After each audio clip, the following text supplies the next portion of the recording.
Okay. I'm doing this because I'm like really down and out. And I come to YouTube just to have something as a memory, as something for people to talk about or to get feedback. I'm not a podcaster. I'm not none of that. I don't do social media.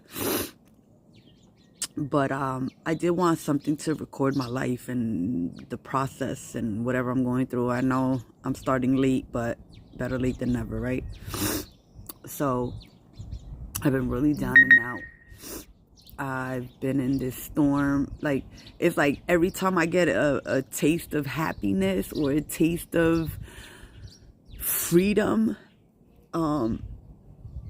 something comes along and completely wipes it out my life, and then I'm back to the depression. I'm back to the crying and, you know, um,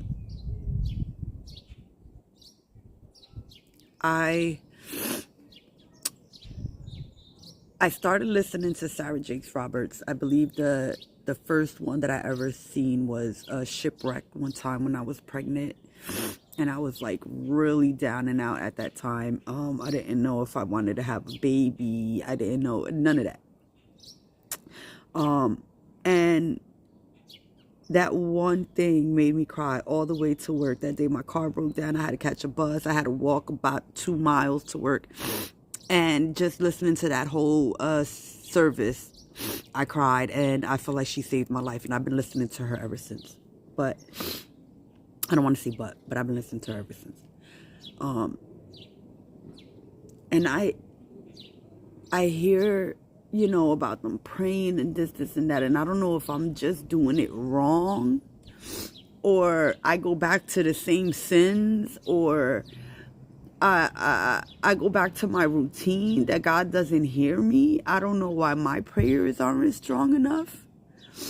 I didn't have parents to show me anything. I had two addicts as parents, so they really didn't show me about church or religion or nothing. They were too busy ripping and running.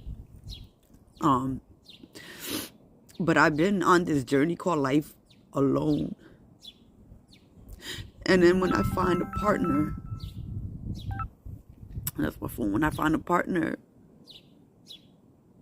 God took him away from me too. And I just been trying to figure it out, and I'm losing hope and I'm losing faith. And I don't know how to go on to my next chapter.